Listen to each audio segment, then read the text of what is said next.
जय हिंद साथियों, मैं आनंद चौहान आप सभी का हार्दिक स्वागत करता हूं आपके अपने यूट्यूब चैनल टीचिंग विद आनंद चौहान में। उम्मीद करते हुए आप सभी लोग बेहतर होंगे, बढ़िया होंगे और भाई आप लोगों की तैयारी भी अच्छे तरीके से चल रही होगी भाई। और जल्द ही भाई आपके लिए एसएससी जीडी 2025 का भी नोटिफिकेशन जल्द ही दोस्तों आपके सामने आने वाला है। तो भाई अपनी तैयारी को लेकर भाई आप लोग सजग रहें और कंटिन्यू करते रहिएगा, क्योंकि भाई आपके पास समय फिर नहीं मिलेगा एग्ज़ाम के लिए। तो अभी समय है तो अपनी तैयारी में जान लगा दो भाई अच्छे से, ताकि भाई एग्ज़ाम के टाइम पे हमें कोई भी प्रॉब्लम ना हो। तो भाई आपको पता है कि रोज़ाना रात को 8 बजे हमारी एसएससी जीडी 2025 की आरडब्ल्यूए की न्यू बुक का कंप्लीट सॉल्यूशन करवाया जा रहा है, जिसमें से ऑलरेडी हमारे 2 चैप्टर्स कंप्लीट हो चुके हैं, जिसमें से हमने हिस्ट्री को और ज्योग्राफी को कंप्लीट कर लिया है। और इसके बाद अब एक नया सेशन दोस्तों स्टार्ट हुआ है, जिसका नाम है दोस्तों पॉलिटी। भाई पॉलिटी हमारी स्टार्ट हो चुकी है दोस्तों। और कल की क्लास में आप लोगों ने देखा होगा तक क्वेश्चन नंबर 60 तक के क्वेश्चन हमारे डिस्कस हो गए थे। अभी तक पॉलिटी की हमारी दोस्तों 2 क्लासें हुई हैं, 1 से लेकर 30 तक के क्वेश्चंस किए थे पार्ट 1 में, और 31 से लेकर 60 तक के क्वेश्चन पार्ट 2 में हम लोगों ने कवर किए थे। और आज ये दोस्तों हमारे भारतीय संविधान का पार्ट 3 है दोस्तों, जिसमें हम आप लोगों के लिए लेकर आए हैं क्वेश्चन नंबर 61 से लेकर 100 तक के क्वेश्चन आज के सेशन में हम आप लोगों के लिए रखे हैं। तो 61 से लेकर क्वेश्चन नंबर 100 तक के क्वेश्चन हम आप लोगों से डिस्कस करेंगे, और बाकी के जो शेष क्वेश्चन होंगे उन्हें हम नेक्स्ट वीडियो में कंप्लीट करेंगे। चलिएगा भाई, तो सभी लोग क्लास में आ जाओ और इसके बाद हम अपनी श्रृंखला को आगे बढ़ाते हैं और फिर हम अपने क्वेश्चंस को स्टार्ट करते हैं। तो सभी लोग क्लास को शेयर ज़रूर करेंगे भाई, अपने हर एक फ्रेंड हर एक दोस्त के साथ में वीडियो को ज़्यादा से ज़्यादा शेयर करने की कोशिश करेंगे। तो दोस्तों आपके सामने आ चुका है आपकी स्क्रीन पर क्वेश्चन नंबर 61। क्वेश्चन नंबर 61 क्या कह रहा है भाई, सभी लोग ध्यान से पढ़िएगा। निम्नलिखित में से कौन सा भारतीय संविधान में उल्लेखित राज्य नीति का निदेशक सिद्धांत नहीं है। एसएससी जीडी 1 मार्च 2024 की फर्स्ट शिफ्ट का दोस्तों ये आया हुआ क्वेश्चन है भाई। हमसे पूछा है कि हमारे भारतीय संविधान में उल्लेखित राज्य नीति का जो निदेशक सिद्धांत है जो नहीं है। ऑप्शन आपके सामने दिए गए हैं, ये आपके चारों ऑप्शन कि अंतर्राष्ट्रीय शांति और सुरक्षा को बढ़ावा देना, नागरिकों के लिए समान नागरिक संहिता, कृषि एवं पशुपालन का गठन करना, या विधायिका को कार्यपालिका से अलग करना। तो दोस्तों इसका राइट आंसर होगा ऑप्शन नंबर डी, विधायिका को कार्यपालिका से अलग करना राज्य का नीति निर्देशक सिद्धांत नहीं है। यहाँ पे दोस्तों आपके सामने एक व्याख्या दी गई है, जो कि एक ब्रैकेट में दी गई है, जो कि हमारे लिए सबसे ज़्यादा इम्पोर्टेंट है कि भारतीय संविधान में नीति निर्देशक सिद्धांतों के आर्टिकल 50 में, कौन से भाई आर्टिकल 50 में न्यायपालिका का कार्यपालिका से पृथक्करण का उल्लेख है। भाई पृथक्करण का मतलब होता है अलग करना, क्या करना भाई, अलग करना। जबकि विधायिका और कार्यपालिका को अलग करने के लिए उल्लेख नीति निर्देशक सिद्धांतों में नहीं दी गई है। जबकि यह आर्टिकल 50 में न्यायपालिका कार्यपालिका को अलग करती है, लेकिन विधायिका और कार्यपालिका को अलग करने के लिए ये राज्य का नीति निर्देशक सिद्धांत में कहीं पर भी वर्णन नहीं किया गया है। नेक्स्ट, भारतीय संविधान की निम्नलिखित में से किस अनुसूची में समवर्ती सूची दी गई है। आप सभी जानते हो कि जो समवर्ती सूची है ये हमारे भारतीय संविधान की 7वीं अनुसूची में है। किस में है भाई, 7वीं अनुसूची में। भारतीय संविधान में यदि हम कुल अनुसूचियों की बात करें तो कुल 12 अनुसूचियाँ हैं, कुल 12 अनुसूचियाँ हैं। अब बात करते हैं कि जिनमें से हमारी जो 7वीं अनुसूची में केंद्र और राज्य के बीच शक्ति और उनके बंटवारों का वर्णन किया गया है। किस में भाई, 7वीं अनुसूची में। यदि एग्जामिनर आपसे कहे कि बताइएगा कि 7वीं अनुसूची में किसका वर्णन किया गया है, तो आप कहेंगे सर केंद्र और राज्य के बीच शक्ति और उनके बंटवारे की जानकारी मिलती है या इसका वर्णन किया गया है। टोटल अनुसूचियाँ कितनी है, तो आप कहोगे सर टोटल 12 अनुसूचियाँ हैं। 7वीं अनुसूची के अंतर्गत भी आपकी 3 सूची आती है, जिसको मैंने आपको भारतीय संविधान जो पहले भी पढ़ाया था, दूसरी क्लास में आरपीएफ की भी क्लास में पढ़ाया था, येलो बुक में भी बताया था कि आपकी 7वीं अनुसूची के अंतर्गत 3 सूचियाँ आती हैं। एक तो आती है संघ सूची, राज्य सूची और आपकी समवर्ती सूची। तो सबसे पहले जानेंगे भाई संघ सूची क्या है। इसमें दिए गए जो आपके विषय होते हैं उन पर केंद्र सरकार कानून बना सकती है, यानी कि जो हमारी संघ सूची है इस पर केंद्र सरकार कानून बना सकती है। जैसे आपकी प्रतिरक्षा हुई, विदेशी मामले हुए, रेल सेवा हुई, डाक हुआ, बैंकिंग हुआ और परमाणु इत्यादि, और भी दोस्तों आपके संघ सूची के अंतर्गत आते हैं। अगला पॉइंट कह रहा है दोस्तों राज्य सूची। अभी राज्य सूची के अंतर्गत क्या आता है, राज्य सूची होती है जिसमें आपके सिर्फ और सिर्फ राज्य सरकार जो है आपकी कानून बना सकती है। तभी तो इसका नाम राज्य सूची है। राज्य सूची का मतलब है कि राज्य में तो राज्य सरकार ही बनाएगी। कौन बनाएगी भाई? राज्य सरकार कानून बना सकती है। जैसे कि राज्य सरकार जेल की स्थापना है, पुलिस बल है, स्थानीय स्वशासन है और कृषि आदि। इन पर कौन नियंत्रण करेगा भाई? ये राज्य सूची, राज्य सरकार की कानून इन पर बना सकती है। तो भाई संघ सूची समझा, तो संघ सूची में भाई केंद्र सरकार, राज्य सूची में राज्य सरकार। बात समझ में आ गई? अब पॉइंट बात करते हैं समवर्ती सूची में। समवर्ती सूची का मतलब होता है, सम का अर्थ है भाई दोनों, जिसमें केंद्र भी आ जाए और राज्य सरकार भी आ जाए। तो समवर्ती सूची में आपकी केंद्र सरकार, राज्य सरकार दोनों कानून बनाएंगे भाई। ये आपका समवर्ती सूची एक तरह से हम बोले तो ये कॉमन सूची है, समझ गए ना? क्योंकि आपकी जो संघ सूची है उसमें केवल केंद्र सरकार बनाएगी और राज्य सूची में केवल राज्य सरकार बनाएगी, और समवर्ती सूची में केंद्र और राज्य सरकार दोनों मिलकर इसमें कानून बना सकते हैं। जैसे आपकी शिक्षा को लेकर हुआ, विवाह को लेकर हुआ, तलाक मुद्दा हुआ, बिजली समस्या हुई, समाचार पत्र को लेकर हुआ, श्रमिक संघ हुआ, और आपके जंगलों की बारे में यानी कि वन हुआ, और माप तौल इत्यादि। और भी दोस्तों इसमें बहुत सारे एग्जाम्पल हो जाएंगे। तो इन सभी पर जो है आपके समवर्ती सूची के अंतर्गत केंद्र और राज्य सरकार दोनों इसमें कानून बना सकती हैं। अब उम्मीद करेंगे भाई आपको इस संघ सूची, राज्य सूची, समवर्ती सूची अच्छे से समझ में आ गया होगा। आगे चलते हैं। संविधान का पालन करें और उसके आदर्श संस्थाओं, राष्ट्रध्वज और राष्ट्रगान का आदर करें, यह भारतीय संविधान में उल्लिखित है। और भाई यही क्वेश्चन हमने कल की क्लास में डिस्कस किया था भाई। यदि आप लोगों ने कल की क्लास को नहीं देखा है तो देख लीजिएगा, प्लेलिस्ट में वीडियो मिल जाएगी। तो कल की क्लास में मैंने आपको बताया था आर्टिकल 51A, जो कि हमारा यह मौलिक कर्तव्य होता है कि हम अपने राष्ट्रीय ध्वज का सम्मान करेंगे, राष्ट्रीय गान का आदर करेंगे, और भारतीय संविधान में यह उल्लिखित हमारा एक मौलिक कर्तव्य बनता है। क्या बनता है भाई? मौलिक कर्तव्य, ऑप्शन नंबर ए। आगे चलते, मौलिक अधिकार भारतीय संविधान के किसमें निहित है? 1 मार्च 2024 की शिफ्ट 3 का क्वेश्चन एग्जाम में आया हुआ है भाई। ऑप्शन है आपके सामने भाग 3, भाग 4, भाग 5, भाग 6। तो आप कहोगे सर ये भाग 3 में वर्णित है। किसमें भाई? भाग 3 में वर्णन किया गया है। राज्यसभा में जो केंद्र शासित प्रदेशों के जो प्रतिनिधि होते हैं वो कैसे चुने जाते हैं? तो वो आपके निर्वाचित मंडल के सदस्यों द्वारा अप्रत्यक्ष रूप से चुने जाते हैं। कैसे भाई? निर्वाचक मंडल के सदस्यों द्वारा अप्रत्यक्ष रूप से। याद रखिएगा कैसे अप्रत्यक्ष रूप से चुने जाते हैं, ये आपके लिए सबसे इंपॉर्टेंट पॉइंट यहाँ से बनेगा। 1 मार्च 2024 की शिफ्ट का आया हुआ क्वेश्चन है। भारतीय संविधान के आर्टिकल 80(4) के अनुसार राज्य विधानमंडल में निर्वाचित सदस्य मनोनीत नहीं होते हैं, जबकि राज्यसभा के सदस्यों का उसमें चुनाव किया जाता है। राज्यसभा के सदस्यों का चुनाव आनुपातिक प्रतिनिधित्व प्रणाली द्वारा एकल संक्रमणीय मत के आधार पर होता है।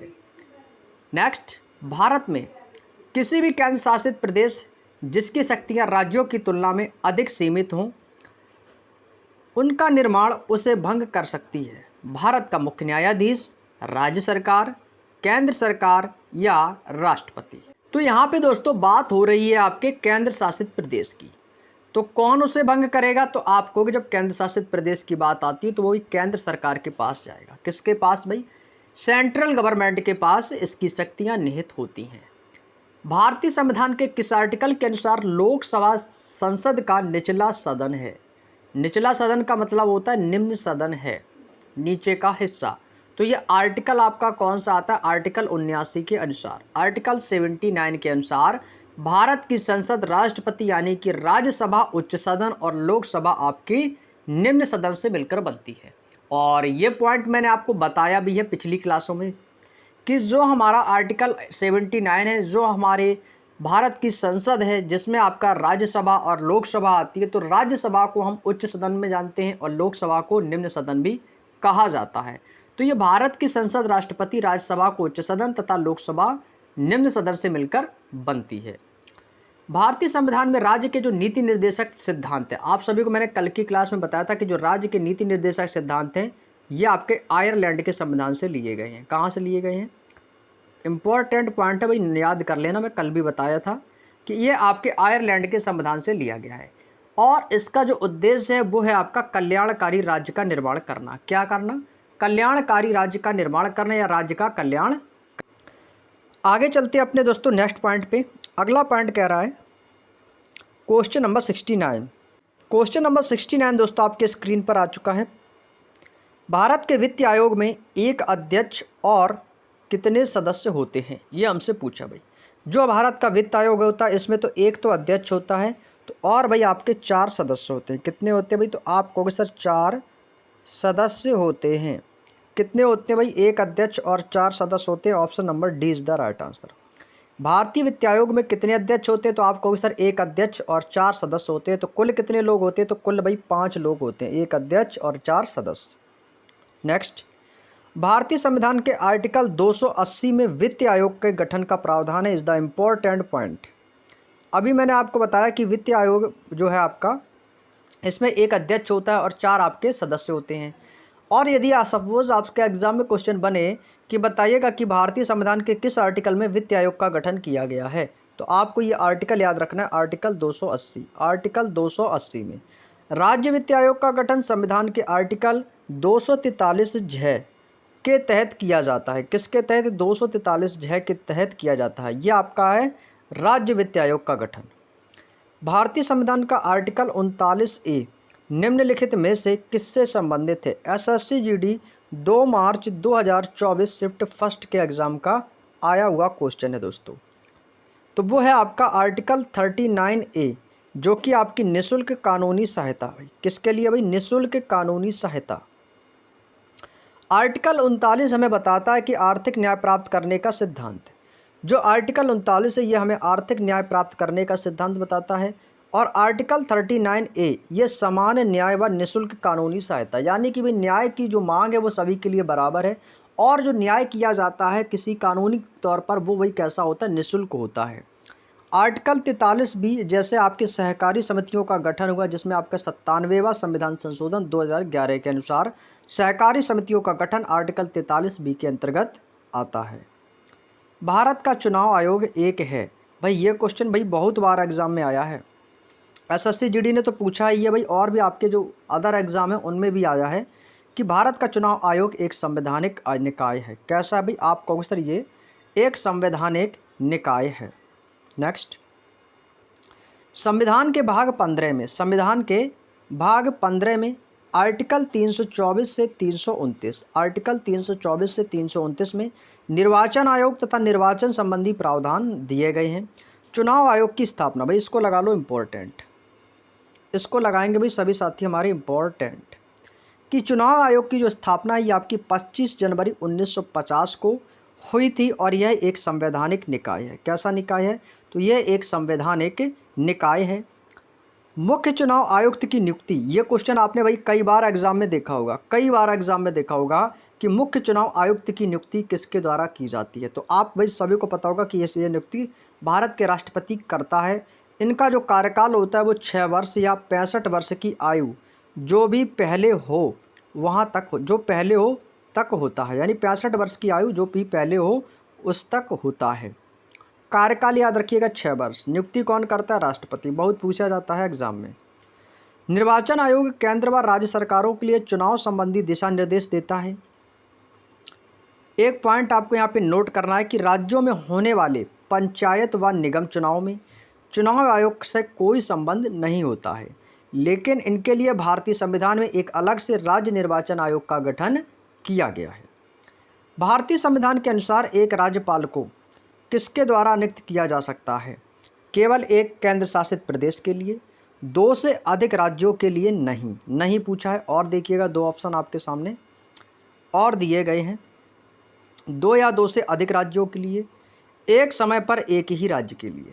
तो भाई यहाँ पे एक प्रावधान है, अच्छा क्वेश्चन है, एग्जाम में आया हुआ है क्वेश्चन 5 मार्च 2024 को।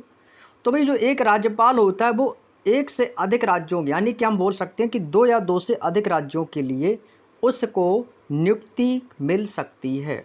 2 या 2 से अधिक राज्यों के लिए एक ही राज्यपाल को नियुक्त किया जा सकता है, ये आपको पॉइंट याद रखना है। अब जरूरी नहीं कि भाई उत्तर प्रदेश का राज्यपाल एक ही होगा, क्या पता जो उत्तर प्रदेश का राज्यपाल हो वो मध्य प्रदेश का भी हो सकता है, वो आपके छत्तीसगढ़ का भी हो सकता है, आंध्र प्रदेश का भी हो सकता है, किसी भी राज्य का वो एक से अधिक भाई 2 राज्यों का, भाई 2 से अधिक राज्यों का राज्यपाल हो सकता है।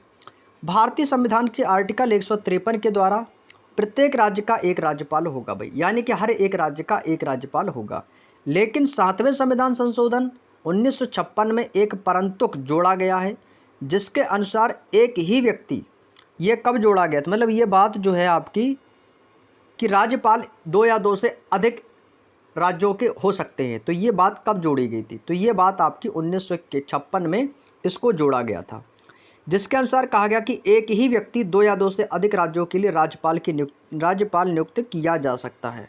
भाई ये बात कब कही गई थी, 1956 में। तो 1956 में जब ये बात हुई तो उसी समय राज्यपाल 2 या 2 से अधिक राज्यों का एक राज्यपाल नियुक्त किया जा सकता है। इस पॉइंट को भाई याद रखना, उम्मीद करते हैं समझ में आ चुका होगा। आगे चलते हैं।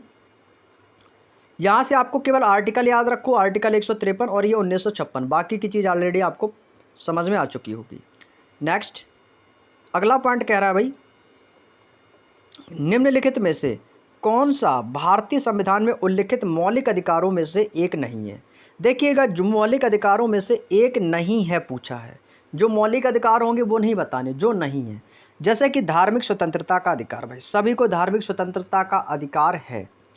संवैधानिक उपचारों का भी अधिकार है, समानता का भी अधिकार है, लेकिन भाई हर किसी को शोषण का अधिकार नहीं है। तो भाई इसमें से कौन सी बात गलत है भाई, तो ये बात भाई मौलिक अधिकारों में से एक नहीं है। तो यही तो पूछा था कि कौन सा नहीं है, तो नहीं वाला कौन है भाई, शोषण का अधिकार।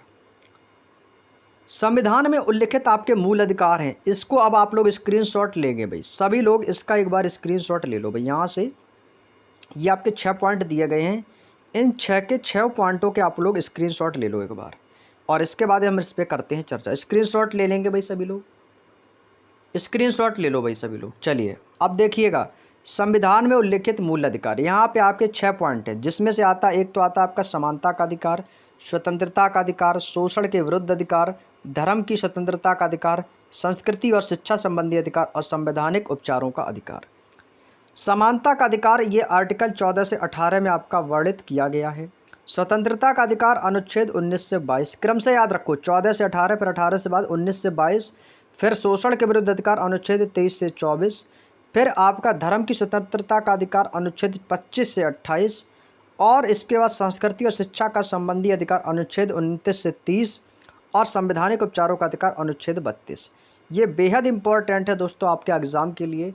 यहाँ से ये जितने भी पॉइंट मैंने आपको बताए हैं, ये सभी एग्ज़ाम में पूछे जा चुके हैं, और अक्सर एग्जामिनर यहाँ से भी पॉइंट आपके एग्ज़ाम में पूछता रहता है।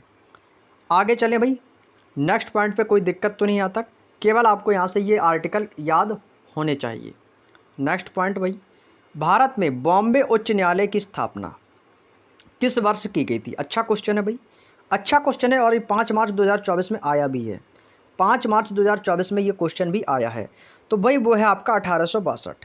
1862 में कलकत्ता, बॉम्बे तथा मद्रास उच्च न्यायालय की स्थापना 1862 ईस्वी में की गई थी। अब यहाँ से आपको क्या पूछा, बॉम्बे उच्च न्यायालय, तो आपको देखा कि एक क्वेश्चन से हमें 3 से 4 क्वेश्चन की जानकारी मिली। कैसे कि बॉम्बे उच्च न्यायालय की स्थापना तो 1862 में की ही गई थी, इसी के साथ साथ आपका कलकत्ता उच्च न्यायालय, मद्रास उच्च न्यायालय की भी स्थापना 1862 को ही की गई थी। तो ये तीनों आपको नाम याद रखने हैं, कलकत्ता, बॉम्बे और मद्रास। नेक्स्ट, प्रयागराज जिसका इलाहाबाद, जिसका पुराना नाम क्या था, प्राचीन नाम इलाहाबाद उच्च न्यायालय की स्थापना 1866 में की गई थी। ये क्वेश्चन इंपॉर्टेंट लगा लो भाई, इंपॉर्टेंट लगा लो भाई, आप किसी भी गवर्नमेंट की एग्ज़ाम की तैयारी कर रहे हो, आपके लिए इंपॉर्टेंट है कि प्रयागराज इलाहाबाद उच्च न्यायालय की स्थापना 1866 में हुई थी। 62 में हुई थी आपकी बॉम्बे, कलकत्ता, मद्रास उच्च न्यायालय की, और प्रयागराज उच्च न्यायालय की ठीक उसके 4 साल बाद 1866 में। तो ये 1862 और 66 दोनों याद रखिएगा। 62 में आपका बॉम्बे, मद्रास, कलकत्ता उच्च न्यायालय, और 1866 में आपका प्रयागराज उच्च न्यायालय की। ठीक है, चलिए नेक्स्ट। उम्मीद करते हैं भाई बातें अच्छे से समझ में आ रही होंगी, और आज की क्लास में भाई आपको अच्छे से चीज़ें समझ में भी आ रही होंगी, और साथ साथ आज की क्लास काफ़ी इंटरेस्टेड भी है, क्योंकि चीज़ें हमें सारी की सारी चीज़ें भाई हाल के हाल याद होती चली जा रही हैं। आय की असमानताओं को कम करने के प्रयास का उल्लेख भारतीय संविधान के किसके अंतर्गत किया गया। एसएससी जीडी 6 मार्च 2024 का क्वेश्चन है भाई, तो वो कौन है हमारा बताएंगे, तो वो आता है आपका भारतीय संविधान के निदेशक सिद्धांत के अंतर्गत आता है। किसके भाई, निदेशक सिद्धांत के अंतर्गत आता है, ऑप्शन नंबर सी। भारतीय संविधान के भाग 4 में जो आपके नीति निर्देशक तत्व हैं ये हमारे आर्टिकल 39 के आर्थिक न्याय के सिद्धांत का उल्लेख करते हैं। आगे चलते अपने नेक्स्ट पॉइंट की ओर। अगला क्वेश्चन दोस्तों आपके सामने दिया गया है कि भारतीय राज्य की कार्यकारी शक्ति, देखिए यहाँ पे भाई राज्य की बात की गई है ना, तो जो राज्य की कार्यकारी शक्ति है वो किस में होगी, तो आपको सर राज्यपाल में निहित होगी। किस में होगी, राज्य की कार्य शक्ति जो है वो राज्यपाल के हाथों निहित होती है। राज्य में राज्यपाल कार्यपालिका का प्रधान होता है। इसको इम्पोर्टेंट लगा लो भाई, इम्पोर्टेंट लगा लेंगे भाई सभी साथी कि राज्यों में राज्यपाल जो है ये कार्यपालिका का प्रधान होता है। वह नाम मात्र का शासन प्रमुख होता है, लेकिन वास्तविक शक्ति जो होती है वो मुख्यमंत्री के पास होती है। जैसे राष्ट्रपति है, राष्ट्रपति की यदि हम बात करें, वर्तमान राष्ट्रपति कौन है, सभी को पता होगा कि द्रौपदी मुर्मू। अब मैं आपसे कहूं कि राष्ट्रपति में सबसे ज़्यादा पावर होता है या प्रधानमंत्री में, तो भाई सुनने में तो ऐसा लगता है कि जैसे राष्ट्रपति होगा, लेकिन वास्तविक जो शक्ति निहित है वो आपकी प्रधानमंत्री के पास है। किसके पास, प्रधानमंत्री के पास। वही फंडा आपका यहाँ पर भी मौजूद है कि राज्यों में राज्यपाल कार्यपालिका का प्रधान होता जरूर है, लेकिन वह नाम मात्र का शासन प्रमुख होता है, लेकिन उसकी जो असली पावर है, मेन पावर है, वो वही मुख्यमंत्री के पास है। बात समझ में आ गई, क्योंकि राष्ट्रपति को मैंने अक्सर देखा वो जब आपके मेडल वगैरह दिए जाते हैं तभी राष्ट्रपति को मैंने देखा अक्सर, नहीं तो बाकी का जो कारोबार जो संभालता है सबसे ज़्यादा वो तो भाई प्रधानमंत्री देख रहा है। तो सबसे बड़ा कौन होता है भाई, देश का प्रधानमंत्री। चलिएगा अगला पॉइंट देखो भाई, भारतीय संविधान का निम्नलिखित में से कौन सा अनुच्छेद भारत के चुनाव आयोग से संबंधित है, तो वो है आर्टिकल 324। कौन सा है दोस्तों, आर्टिकल 324 याद रखिएगा। और इसके साथ साथ भाई आपको एक पॉइंट में और बताना चाहूँगा कि जो आपका भारत का राष्ट्रपति होता है इसके पास एक सबसे बड़ी पावर है, जानते हो क्या है, इसके पास एक सबसे बड़ी पावर है। वो पावर ये है कि यदि कोई व्यक्ति गुनाह करता है तो भाई राष्ट्रपति उसकी फांसी के दिए किसी व्यक्ति को सज़ा हो गई है तो वो उसकी सज़ा को माफ़ कर सकता है भाई। फांसी से यदि किसी व्यक्ति को फांसी होने जा रही है तो उसकी भाई फांसी कौन रुकवा सकता है, तो राष्ट्रपति ही है जो उसकी फांसी को माफ़ कर सकता है या रुकवा सकता है। ये इतनी पावर भाई राष्ट्रपति के पास सबसे ज़्यादा है। नीचे दिए गए कथनों में से कौन सा कथन सही है, जैसे कि राज्य के नीति निर्देशक सिद्धांत डीपीएसपी कानून द्वारा प्रवर्तनीय नहीं है, राज्य के नीति निर्देशक सिद्धांत डीपीएसपी वाद योग्य नहीं है। 7 मार्च 2024 के चौथी शिफ्ट का आया हुआ क्वेश्चन है। ऑप्शन, कथन 1 सही है, कथन 2 सही नहीं है, कथन 1 और कथन दोनों सही नहीं है, कथन 1 सही है पर कथन 2 सही नहीं है। ये तो भाई लगता है आपके, अच्छा कथन 1 सही नहीं है, कथन 2 सही है, कथन 1 तथा कथन दोनों सही है। तो यहाँ पे जो बात है वो आपके कथन 1 और कथन 2 दोनों सही है। आपका कथन फर्स्ट और कथन 2 दोनों सही है। महालेखा परीक्षक जिसको कहते हैं नियंत्रक एवं महालेखा परीक्षक यानी कि CAG, इसका कार्यकाल पूछा है दोस्तों। क्या पूछा है, तो आप कहोगे सर हमसे पूछा है इसका कार्यकाल। यदि दोस्तों आपसे इसका कार्यकाल पूछा जाए, जो आपका भारत का नियंत्रक महालेखा परीक्षा होता है इसको कैग कहा जाता है यानी कि CAG, तो इसका जो नियंत्रक महालेखा परीक्षक होता है इसका कार्यकाल होता है 6 वर्ष।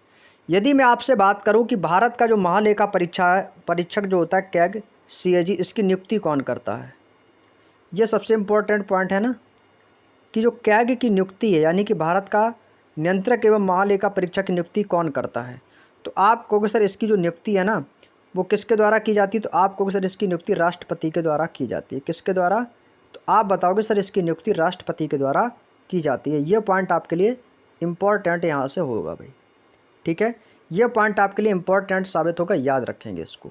तो भाई कैग की नियुक्ति कौन करता है, भारत का राष्ट्रपति। नेक्स्ट, भारत का नियंत्रक एवं महालेखा परीक्षक संविधान के भाग 5 में आर्टिकल 148 में CAG नियंत्रक एवं महालेखा परीक्षक का प्रावधान है। सपोज एग्जाम में क्वेश्चन आए कि बताइएगा कि भारत का नियंत्रक एवं महालेखा परीक्षक का प्रावधान संविधान के किस भाग या किस अनुच्छेद में है, तो भाग पूछेगा तो 5, अनुच्छेद पूछेगा तो 148 बताना। नियंत्रक महालेखा परीक्षक की नियुक्ति किसके द्वारा की जाती है, राष्ट्रपति के द्वारा। अभी मैंने इस पॉइंट को बताया था भाई। इनका कार्यकाल भी अभी आपको बताया कि 6 वर्ष तक का कार्यकाल होता है या 65 वर्ष की आयु तक जो भी पहले होता है। नियंत्रक एवं महालेखा परीक्षक जो होता है ये सार्वजनिक धन का संरक्षक होता है। किसका लिए होता है भाई, तो आप कहोगे सर ये धन का संरक्षक होता है। नेक्स्ट क्वेश्चन, अगला क्वेश्चन कह रहा कि भारतीय संविधान के आर्टिकल 32 में भाई, भारतीय संविधान के आर्टिकल 32 के अनुसार संवैधानिक उपचारों का अधिकार किसके प्रवर्तन के लिए है? तो वो है आपके भाई मौलिक अधिकारों के प्रवर्तन के लिए। किसके लिए? तो आप कहोगे सर ऑप्शन नंबर सी इसका आंसर सही हो जाएगा, मौलिक अधिकारों के प्रवर्तन के लिए। संवैधानिक उपचारों के अधिकार को डॉक्टर बी.आर. अम्बेडकर ने संविधान की आत्मा कहा। इसको इम्पोर्टेंट लगा लो भाई मेरे, इस पॉइंट को भी इम्पोर्टेंट लगा लो भाई कि संविधान की आत्मा किसे कहा गया है। तो आप कहोगे सर संवैधानिक उपचारों के अधिकार को। भारतीय संविधान की आत्मा किसे कहा जाता है? तो संवैधानिक उपचारों के अधिकार को, और इसे भीमराव अम्बेडकर ने संविधान की आत्मा कहा है। नेक्स्ट पॉइंट, इसको भी लगा लीजिएगा इम्पोर्टेंट। मैंने कल भी इस पर पॉइंट पर चर्चा की थी और आज भी मैं आपको इस पॉइंट को बता रहा हूँ। कल वाली क्लास को नहीं देखे हो तो देख लेना कि मूल अधिकारों की रक्षा के लिए सर्वोच्च न्यायालय के द्वारा आर्टिकल 32 के अनुसार आपकी 5 तरह की रिट जारी करती हैं। कौन कौन सी? जैसे आपका भाई 5 प्रकार की रिट जारी की जाती है। आर्टिकल 32 के अनुसार मूल अधिकारों की रक्षा के लिए आर्टिकल 32 के अनुसार कितने प्रकार की रिट जारी की जाती है? तो आप कहोगे सर 5 प्रकार की रिट जारी की जाती है। जैसे आपका परमादेश हुआ, और आपका उत्प्रेषण हुआ, बंदी प्रत्यक्षीकरण है, अधिकार प्रक्षा है। तो ये सभी क्या है? ये सभी आपकी 5 प्रकार की रिट जारी करता है। अगला पॉइंट पे चलते हैं भाई। अगला पॉइंट कह रहा है कि भारतीय संविधान के किस आर्टिकल में लोकसभा के अध्यक्ष के पद का उल्लेख किया गया है? जो लोकसभा का अध्यक्ष का जो पद है उसका सृजन किस आर्टिकल में किया गया है? तो वो है दोस्तों आपका आर्टिकल 93 में। किस में है? आर्टिकल 93 में किया गया है।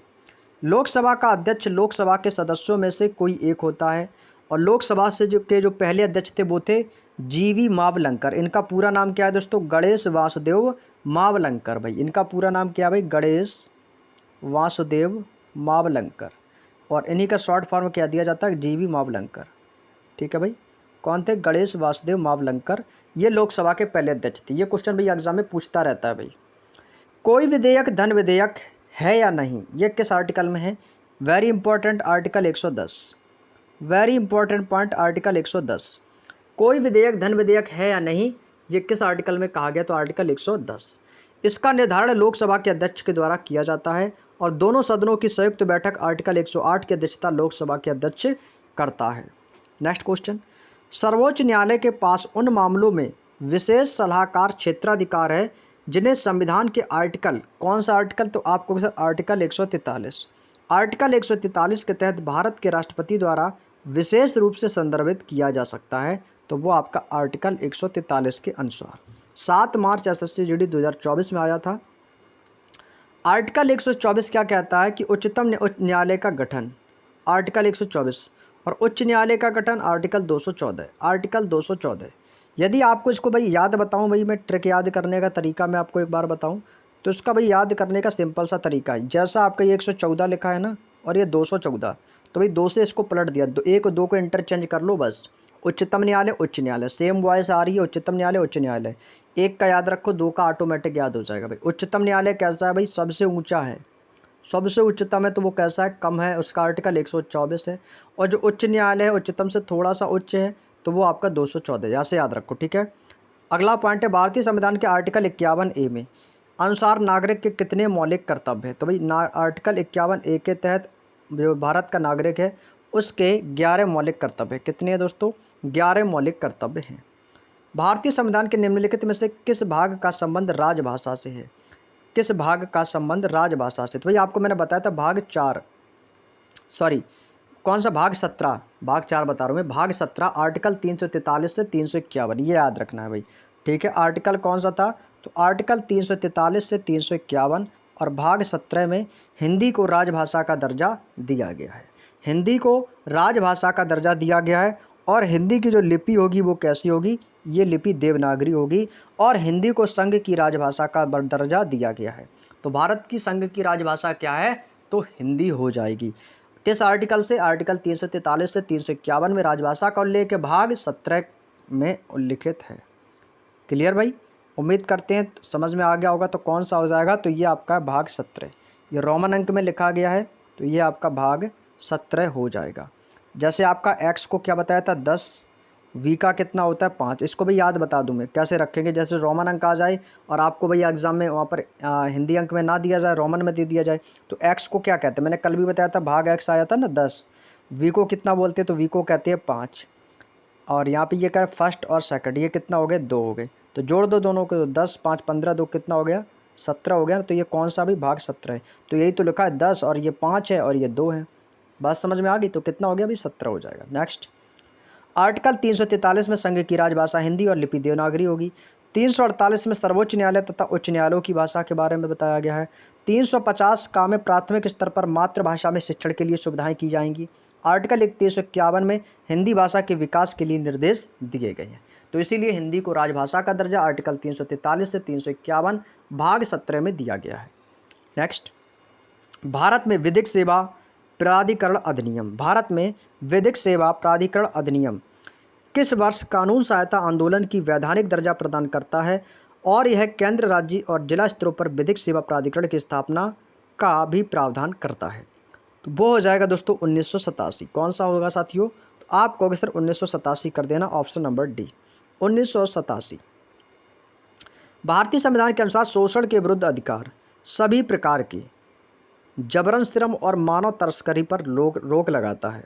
सभी प्रकार के काम पर थोड़ी लगाएगा भाई, जबरन श्रम। जबरन श्रम का मतलब जानते हो, किसी से ज़बरदस्ती मेहनत करवाना या किसी को किडनैप करके या किसी को किसी भी प्रकार से ज़बरदस्ती टॉर्चर करके उससे ज़बरदस्ती श्रम करवाना या मेहनत करवाना, काम करवाना।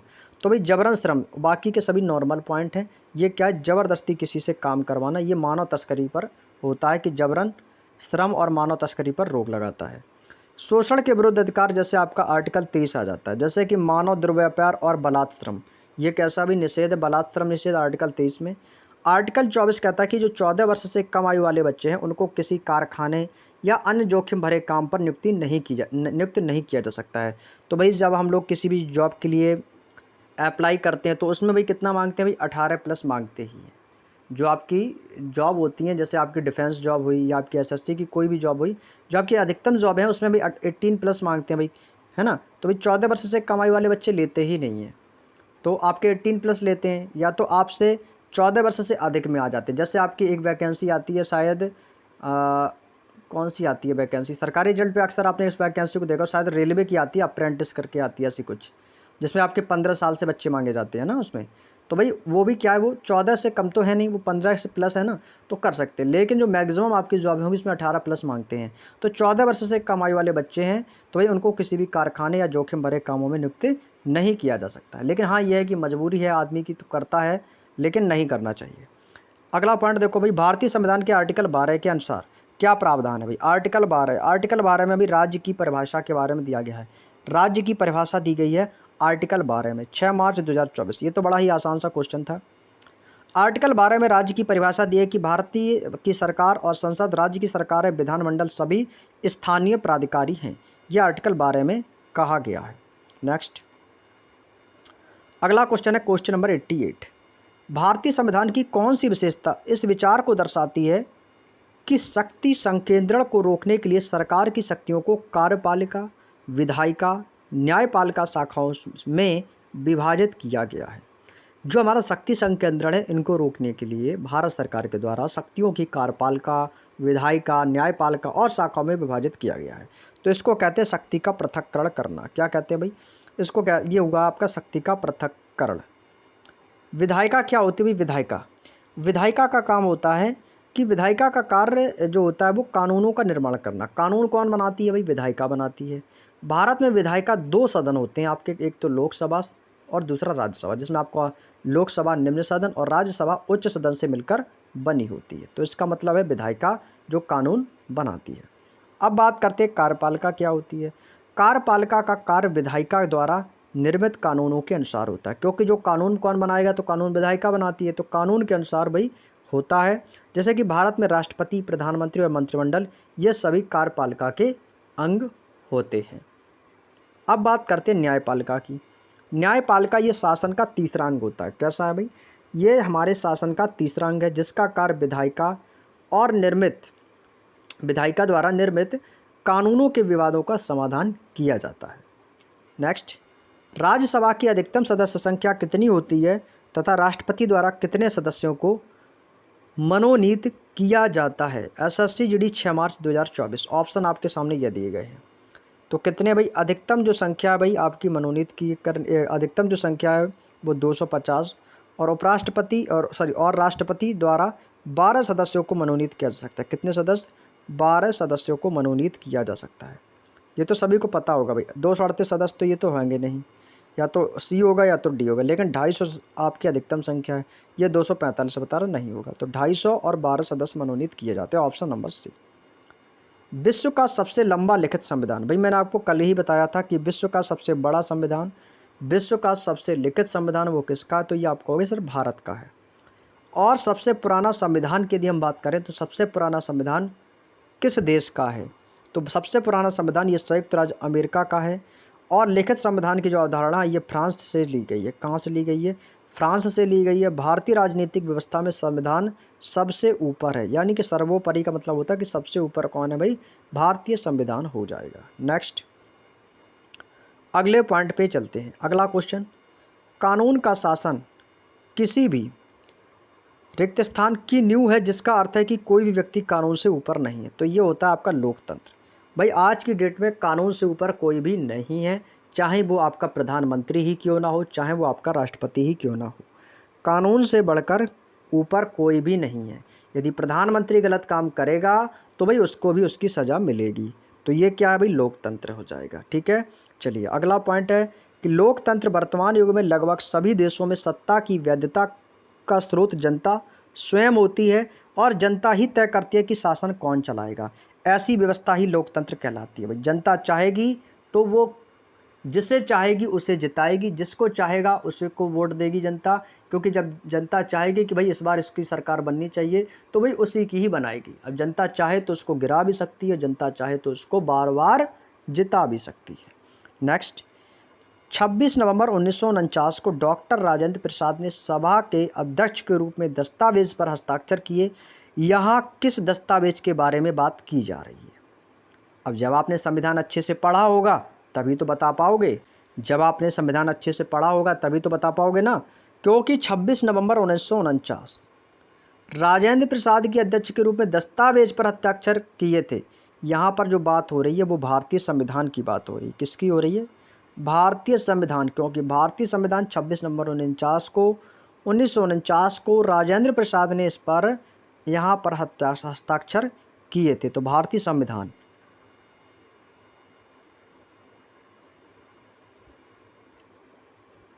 चलिएगा भाई अगला पॉइंट, शेयर कर दो भाई क्लास को एक बार, सभी लोग शेयर भी कर दिया करो भाई क्लास को। अगला पॉइंट कह रहा है कि 26 नवंबर 1949 ईस्वी को संविधान सभा द्वारा भारतीय संविधान को स्वीकार किया गया था, और 26 नवंबर को हम संविधान दिवस के रूप में भी मनाते हैं। ये पॉइंट आपके लिए बहुत ही ज़्यादा इंपॉर्टेंट है भाई, इंपॉर्टेंट लगाते चलेंगे सभी साथी, इंपॉर्टेंट लगाते चलेंगे भाई। और 26 जनवरी 1950 को भारतीय संविधान को लागू किया गया। इंपॉर्टेंट याद रहेंगे सभी को, हमें पता है, उम्मीद करेंगे सभी को याद है भाई। जिसको याद नहीं है तो उसको तो याद करना ज़रूरी है, क्योंकि ये बेसिक पॉइंट है कि हमारा, यदि भाई आपसे कोई मौखिक भी पूछ ले कि बताओ हमारा संविधान कब लागू हुआ, तो भाई 26 जनवरी 1950 को, तभी तो हम गणतंत्र दिवस के रूप में मनाते हैं। और 15 अगस्त 1947 को स्वतंत्रता दिवस, जैसा कि आप सभी जानते हैं कि कल हमारा स्वतंत्रता दिवस है, 15 अगस्त है, तो 26 नवंबर को संविधान दिवस मनाते हैं। ठीक वैसे ही 26 जनवरी को हम गणतंत्र दिवस मनाते हैं, क्योंकि इस समय हमारा संविधान को लागू किया गया था। चलिएगा आगे चलते हैं। और ये भी याद रखना कि 26 नवंबर 1949 को संविधान को भारतीय संविधान ने स्वीकार किया था या अंगीकृत किया था, ये भी याद रखना है। इसमें काफ़ी लोग कन्फ्यूज हो जाते हैं भाई। भारत में सरकार का एक संसदीय स्वरूप है, जो कि किस संविधान के अहिरित एक विशेषता है। यानी कि आपसे सिंपल सा क्वेश्चन एग्जामिनर कर रहा है कि ये बताइएगा कि संसदीय स्वरूप किस देश के संविधान से ली गई, बस इतना पूछा है। तो जो एक संसदीय स्वरूप है ये ब्रिटेन के संविधान से ली गई है। कहाँ के? तो आप कहोगे सर ये ब्रिटेन के संविधान से ली गई है। भारतीय संविधान में अनेक देशों से निम्न प्रावधान लिए गए। जैसे यदि मैं ब्रिटेन की बात करूँ, अब इसका स्क्रीनशॉट ले लो पहले, फिर समझाएं। इसका तो पहले स्क्रीनशॉट ले लो आप लोग, स्क्रीनशॉट ले लो भाई सभी लोग, क्योंकि यहाँ से क्वेश्चन हमेशा एक बनेगा एग्जाम में। कोई भी एग्जाम देने जाओ यहाँ से क्वेश्चन बनना तय है। देखो संसदीय व्यवस्था, एकल नागरिकता का प्रावधान, विधि का शासन प्रक्रिया और मंत्रिमंडल की प्रणाली, ये चारों किस देश के संविधान से ली गई हैं? तो आप कहोगे सर ये ब्रिटेन के संविधान से ली गई हैं। कहाँ से ली गई है? तो आप बताओगे सर ये ब्रिटेन के संविधान से ली गई है। अब हम बात करेंगे कि संयुक्त राज्य अमेरिका के संविधान से क्या क्या लिया गया है। संविधान की प्रस्तावना अमेरिका के संविधान से ली गई है। मौलिक अधिकार हमें कहाँ से मिले हैं? अमेरिका से। न्यायिक पुनरावलोकन कहाँ से मिला है? अमेरिका से। स्वतंत्र न्यायपालिका, निर्वाचित राष्ट्रपति व महाभियोग उपराष्ट्रपति आदि, ये सभी हमें अमेरिका के संविधान से मिला है कि हम राष्ट्रपति पर महाभियोग लगा सकते हैं। तो ये संयुक्त राज्य अमेरिका से लिया गया है। ऑस्ट्रेलिया की बात करें तो ऑस्ट्रेलिया से प्रस्तावना की भाषा, प्रस्तावना तो अमेरिका से ली गई है लेकिन प्रस्तावना की जो भाषा है यह ऑस्ट्रेलिया के संविधान से ली गई है। संसद के दोनों सदनों की संयुक्त बैठक, ये भी ऑस्ट्रेलिया से। और समवर्ती सूची केंद्र राज्य संबंध, ये भी आपके ऑस्ट्रेलिया से ली गई हैं। क्योंकि समवर्ती सूची क्या होती है? जिसमें आपका सेंट्रल गवर्नमेंट और आपका स्टेट गवर्नमेंट, ये आपके दोनों इसमें मिलकर कानून बना सकते हैं। तो समवर्ती सूची में मैंने बताया था ना कि समवर्ती सूची में केंद्र सरकार, राज्य सरकार, ये दोनों मिलकर कानून बना सकती हैं, जबकि संघ सूची में केवल केंद्र सरकार, राज्य सूची में केवल राज्य सरकार। लोकसभा का कार्यकाल जब तक भंग ना हो उसकी पहली बैठक की नियत तारीख से कितना होता है? ऑप्शन 5 वर्ष, 6 वर्ष, 4 वर्ष, 3 वर्ष। तो कितना होता है? तो आप कहोगे सर ये होता है 5 वर्ष। कितने वर्ष के लिए? 5 वर्ष के लिए। आर्टिकल 81, अनुच्छेद 81 में लोकसभा का वर्णन किया गया है। और राज्यसभा का किस में है? तो भाई राज्यसभा का 80 में है, याद रखना भाई। राज्यसभा में किसका है? राज्यसभा आर्टिकल कितना हो जाएगा? तो आपको सर राज्यसभा का आर्टिकल हो जाएगा 80। ये पॉइंट यहाँ पे दोनों याद रखो, आर्टिकल 80 है राज्यसभा और लोकसभा 81। लोकसभा को हम निम्न सदन कहते हैं, या निचला सदन कह दो, या प्रथम सदन कह दो, और इसको हाउस ऑफ पीपुल्स भी कहते हैं। ठीक है भाई, इसको हम निम्न सदन भी कहते हैं, निम्न सदन भी कहते हैं। ठीक है, आगे, लोकसभा का सदस्य निर्वाचित होने के लिए न्यूनतम आयु सीमा 25 वर्ष होनी चाहिए। लोकसभा के सदस्यों का कार्यकाल 5 वर्ष होता है, लेकिन राज्यसभा का कितना होता है? 6 वर्ष होता है। मैंने परसों की क्लास में बताया था, कल भी बताया और आज भी बता रहा हूँ। मंत्रिपरिषद सामूहिक रूप से लोकसभा के प्रति उत्तरदायी होती है। ये पॉइंट आपके लिए इम्पोर्टेंट है, लिख लेना भाई। लोकसभा के सदस्यों की अधिकतम संख्या 550 हो सकती है, परंतु वर्तमान में इस समय कितने हैं? 543। कितने भाई? 543 है, ये याद रखना है। अधिकतम संख्या 550 तो हो सकती है, लेकिन प्रेजेंट टाइम कितना है? 543। नेक्स्ट, निम्नलिखित में से किस मामले में लोकसभा और राज्यसभा की समान शक्तियां प्राप्त नहीं हैं? सर्वोच्च न्यायालय और उच्च न्यायालय के न्यायाधीशों पर महाभियोग चलाना, राष्ट्रपति पर महाभियोग चलाना, धन विधेयक पारित करना, या संवैधानिक संशोधन। तो आप कौन सा? धन विधेयक पारित करना, ऑप्शन नंबर सी। नेक्स्ट, अगला पॉइंट दोस्तों कह रहा है कि धन विधेयक राष्ट्रपति की सिफारिश से केवल लोकसभा में ही प्रस्तुत किया जा सकता है। यह आर्टिकल 117 में कहा गया है। धन विधेयक का निर्धारण लोकसभा के अध्यक्ष के द्वारा किया जाता है। चुनाव आयोग, रिक्त स्थान, राज्य विधानमंडल और राष्ट्रपति एवं उपराष्ट्रपति के पदों के चुनाव का जो संचालन है ये संसद के द्वारा किया जाता है। किसके द्वारा? तो ये आपको सर यहाँ पर आएगा संसद। क्या आएगा भाई? संसद। संसद राज्य विधानमंडल और राष्ट्रपति उपराष्ट्रपति पदों के लिए चुनाव का संचालन करता है। नेक्स्ट, भारतीय संविधान के भाग 15 के आर्टिकल 324 में 324 से 329 तक चुनाव आयोग से संबंधित प्रावधान दिए गए हैं। लोकसभा का सदस्य बनने के लिए न्यूनतम आयु कितनी होनी चाहिए? तो भाई लोकसभा का सदस्य बनने के लिए न्यूनतम आयु 25 वर्ष होनी चाहिए। कितनी होनी चाहिए भाई? तो आप कहोगे सर इसकी आयु 25 वर्ष होनी चाहिए। आगे चलते अपने नेक्स्ट पॉइंट पे। अगला क्वेश्चन, संसद किससे मिलकर बनी होती है भाई? संसद किससे मिलकर बनी होती है? तो आप कहोगे सर संसद राष्ट्रपति, राज्यसभा और लोकसभा, इन तीनों से मिलकर बनती है। तीनों से मिलकर बनती है, तो फर्स्ट और सेकंड और थर्ड, तो कौन सा होगा भाई? ऑप्शन नंबर ए, तीनों से मिलकर बनती है। भारतीय संविधान के आर्टिकल 79 के अनुसार संसद राष्ट्रपति, राज्यसभा और लोकसभा से मिलकर बनी होती है। निम्नलिखित में से कौन सा कथन भारत के संसद के संयुक्त सत्र के बारे में सही नहीं है? जब सही नहीं होगा तो कैसा होगा भाई? आप कहोगे सर ये गलत होगा, तो गलत कथन बताना है। तो हमें गलत कथन यहाँ पे बताना है। अब तक दोनों सदनों की संयुक्त बैठक तीन मौक़ों पर हो चुकी है। राज्यसभा के सभापति उपराष्ट्रपति संयुक्त सत्र की अध्यक्षता करते हैं। भाई अभी मैंने आपको बताया था कि राज्यसभा का जो सभापति उपराष्ट्रपति है कि ये संयुक्त सत्र की अध्यक्षता नहीं करता है, तो यही तो हमारा कैसा था, गलत हो जाएगा, क्योंकि भाई संयुक्त सत्र की जो अध्यक्षता करता है वो लोकसभा अध्यक्ष करता है, उपराष्ट्रपति थोड़ी करेगा। भाई कौन करेगा? भाई यहाँ पे कितना दिया था, तो यहाँ पे भाई दे रहा है कि उपराष्ट्रपति करता है। कह रहा है कि राज्यसभा के सभापति उपराष्ट्रपति संयुक्त सत्र की अध्यक्षता करते, भाई नहीं करते हैं। कौन करता है? लोकसभा अध्यक्ष करता है,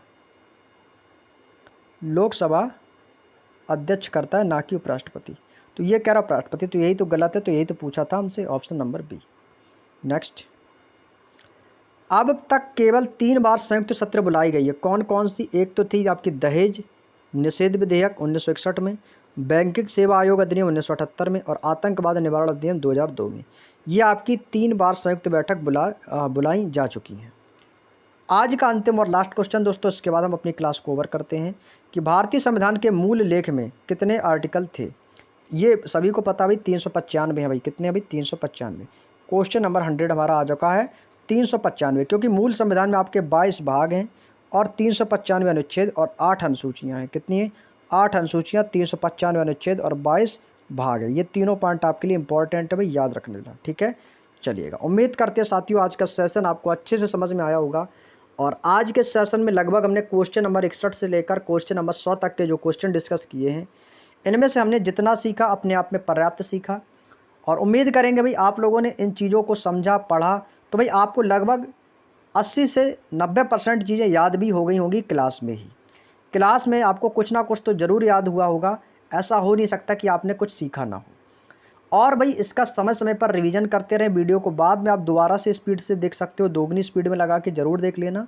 और ये जो मैंने क्वेश्चन आपको इंपॉर्टेंट पॉइंट बताए हैं, इन पर थोड़ा सा एक्स्ट्रा नज़र डाल के चलना, क्योंकि यहाँ से एग्ज़ाम में क्वेश्चन ज़रूर बनेगा भाई, ज़रूर बनेगा भाई, एक भी क्वेश्चन बाहर नहीं जाने का, ठीक है भाई। चलिएगा, तो आज की क्लास को यहीं तक रखेंगे और कल से हमारी इसकी नेक्स्ट क्लास आएगी भाई, जिसमें हम नेक्स्ट क्वेश्चन करेंगे क्वेश्चन नंबर 101 से स्टार्ट, ठीक है। अगली जो क्लास में हम स्टार्ट करेंगे तो क्वेश्चन नंबर 101 से स्टार्ट करेंगे और यहाँ से आगे की ओर जाएंगे जो भी हमारे क्वेश्चंस शेष बचे हुए हैं। तो चलिएगा भाई, आज के सेशन को यहीं तक रखते हैं। तो आपको आज की क्लास कैसी लगी है भाई, तो कमेंट करके हमें आप लोग ज़रूर बताइएगा दोस्तों। और हो सके तो भी वीडियो को ज़्यादा से ज़्यादा शेयर किया करो, आपके जो भी फ्रेंड हो, दोस्त हैं, उनके साथ शेयर करेंगे। और वीडियो अच्छा लगा हो तो भाई लाइक करना और कमेंट करके हमें ज़रूर बताना भाई, ताकि हमें एक मोटिवेशन मिले।